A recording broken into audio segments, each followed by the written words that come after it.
interaction. In the morning we had a session one and the speaker has dealt like cross-border guidelines and the bilateral issues and multilateral issues, the cooperating, necessity of cooperation to bring in the much valuable energy from the producing centers to the consuming centers.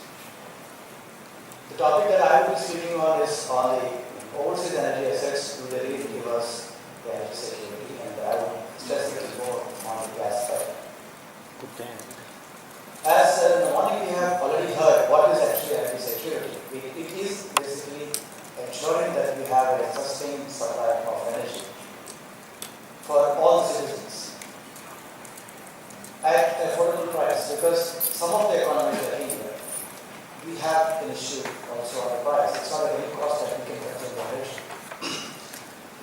And with the growth that we are projecting in all the countries, it does have to come from energy, and energy will come from synergy.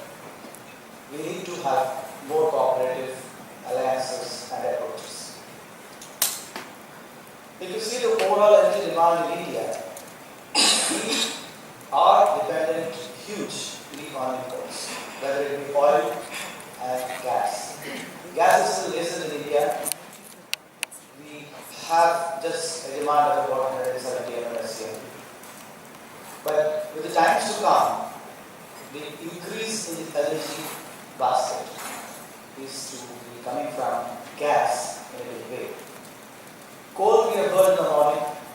We have abundant resources, but it's the question of the quality and the technology. We still have huge dependence on the imports, even on coal and other energy requirements.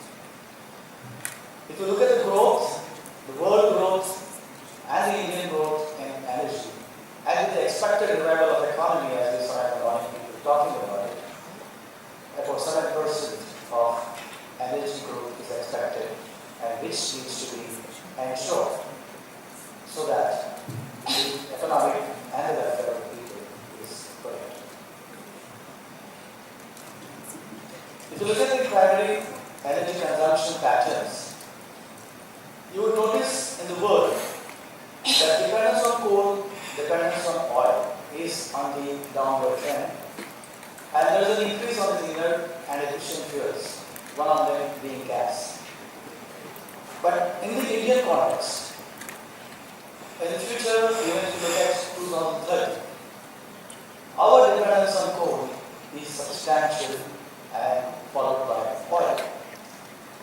The gas, which is around 10% of the energy basket today, is expected to go beyond 40% in 2030.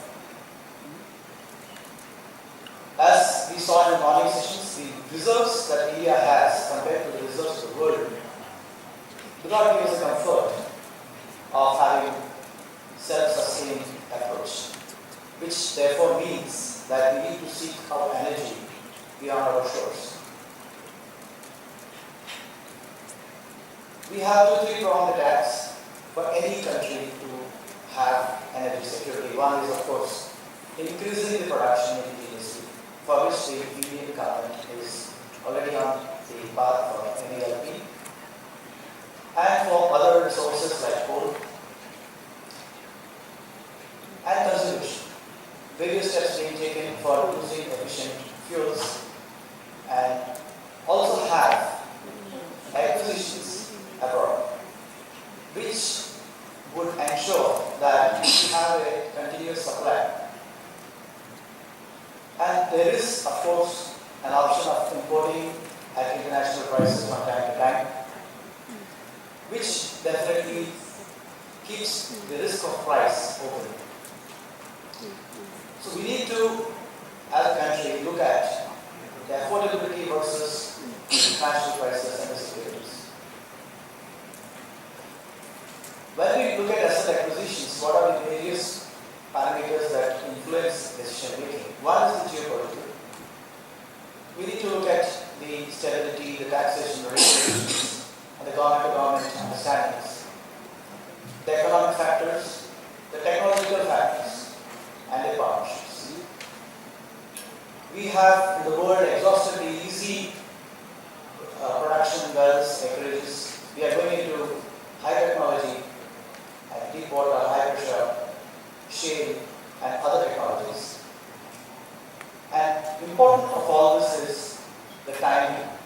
timing at which we are actually going to hit the right place at the right time. Energy deficit countries, therefore, will have to focus on the upcoming opportunities. We have various issues when dealing with the E&P acquisitions. There are many positives which we can derive.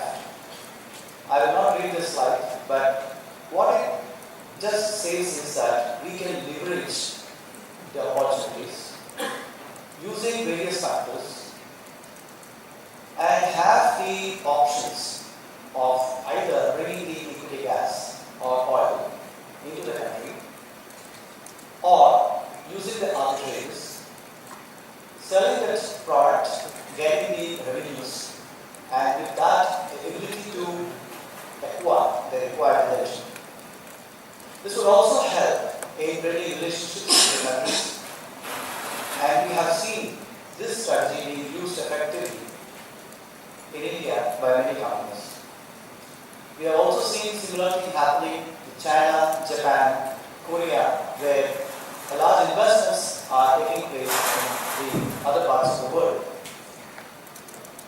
We have risks and we have measures that we need to take to mitigate. We have financial, price risks, consortium risks, which needs a very big balancing act. In the context of having a country perspective, a sovereign wealth fund could assist in having the NOCs, financing these E&P acquisitions abroad, having proper sales contracts, having the price and the acquisition of assets with understanding and analysis of international oil market and gas markets, and commitment of the consortium partners and consolidation and M&A procedures. We have participation by Indian companies. We heard in the morning huge investments being made. We have the public sector undertakings in a big way.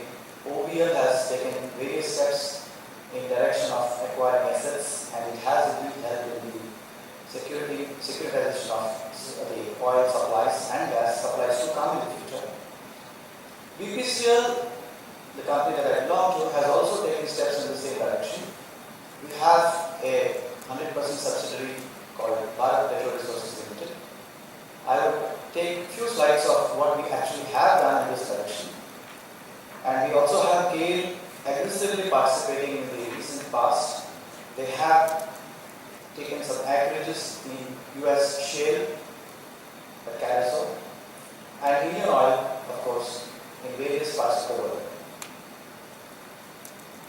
As far as Bharat Petroleum Resources is concerned, it was formed in 2003 by BPCL, and it has taken good strides, I must say, and has got major discoveries in the last few years. Currently, Bharat Petroleum Resources is having 28 blocks in 7 countries with 20 partners, and we have 14 discoveries so far. Major of them are Brazil, where we have the oil discoveries and a little bit of gas. The recoverable resources in these assets, the major being involved, is at 200 million barrels oil equivalent. And of course, for gas, we have a huge find in Mozambique, which is one of the world's largest find, as we see today. The reserves are estimated at 100 TCF, and about 65 TCF is what is estimated as recoverable. And Mozambique is poised to become the 3rd largest LNG exporter after Australia and Qatar. We have also from EPRL discoveries in Australia shale, and that's also one of the big success that we foresee in the years to come. Natural gas has more risks compared to oil. The reason being that it's more capital intensive and all the agreements are on take-or-pay, ship-or-pay, or use-or-pay obligations. Across the chain, you are exposed to risks, and the producers or the infrastructure builders would pass those risks on to the users. And the financing is basically based on equitable production or clerical use. It's both the ends which decide on how we actually get the financing. We have a slew of opportunities emerging in gas. We will have, I think, more sessions on the shale part of it, so I will just cover the concepts of it. The US is, as we saw in the morning, the speakers talking about from a net importer, US is emerging as a net exporter of gas. There are 120 million tons of LNG exports planned. There is a process by which the government of US is going to sanction the licenses for export. Basically two types, one is the FTA, other is non-FTA. Some of the countries like India, Japan are non-FTA countries. One such license has been issued to Cheniere, and GAIL has already carried 3.5 million tons of export from US or import from US.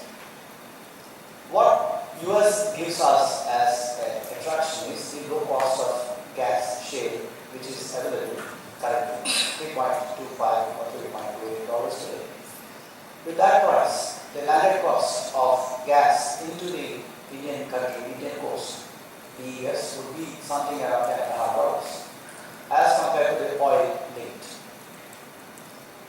Similarly, we have Canada,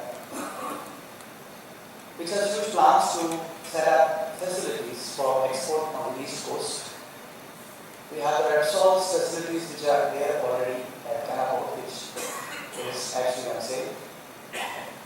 More developments are taking place on the east coast, which becomes viable for Indian context, getting cheap gas into India.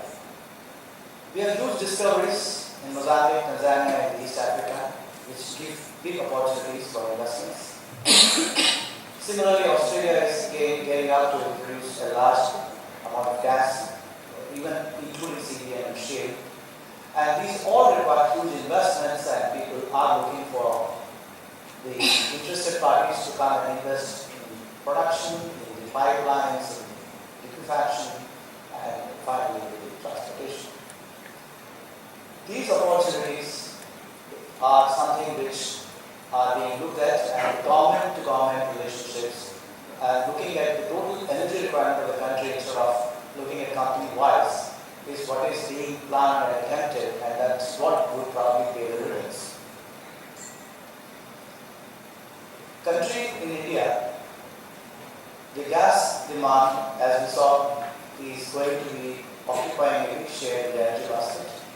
As per the Planning Commission workings, the demand by 1670 is expected to be 473 MMSCMD against the estimated production of only 185 MMSCMD, leaving a large gap. The whole world is looking at the growth that's going to take place, and being an environmentally friendly fuel with the pressures on the environment, gas will be most sought after. With more shale production in other countries like Australia, China, and Africa, and US exports, we expect a change in the way the LNG will be marketed. The LNG growth is much higher than the pipelines that we saw in the previous presentation, the cross-country pipelines taking place. Therefore, it is essential that we ensure the security by not only producing more, conserving, but also investing into these opportunities outside and capture the value across the value chain for one, the security of supply without interruptions, and second, the price securities. India, keeping in mind these developments and the fact that gas will occupy a big share, has embarked on developing huge infrastructure. We have huge pipelines, the grid that you see on the map, Some of it is already ready, some of it is getting ready. A large number of LNG import terminals are in the offing. Currently we have at Gujarat, Petroleum LNG terminal at Dahej at 10 million tons and Hazira 3.5 million tons. And GAIL has recently commissioned at Kabul a 5 million ton LNG terminal. But Petroleum is expanding to 15, Hazira is expanding to 10, we have the Kochi expanded to 10, we have Raigad new terminal coming up, we have terminal coming up on the east coast at Kakinada, at Kano. Total about 50 million tons of capacity is expected to be generated, which is highly capital intensive. One terminal is approximately $0.8 to $0.9 billion. Pipelines, 1,000 kilometers, are also $0.8 to $0.9 billion investments. Huge investments and risks. And without having supply security, it would be very difficult for managing such big infrastructure. And therefore, we as a country are looking at both improving the indigenous. We have seen the Rangarajan Committee's report where they have recommended a higher price to attract more investments in the E&P sector and make them viable. On the other hand, the country-to-country relationships and helping the companies to invest into the E&P assets and the infrastructure to bring in the energy, and also having diversified portfolios to take care of the geopolitical requirements, spreading the investments into various parts. Lastly, the LNG demand in the world is seen to be growing, and the production is also going to come up, but a large number of new terminals, LNG terminals, are either planned or getting into the drawing board, which are going to keep at pace with the demand. These opportunities of investing in the terminals also are being explored by Indian companies, so that we have a proper control on the entire chain and be able to have a secure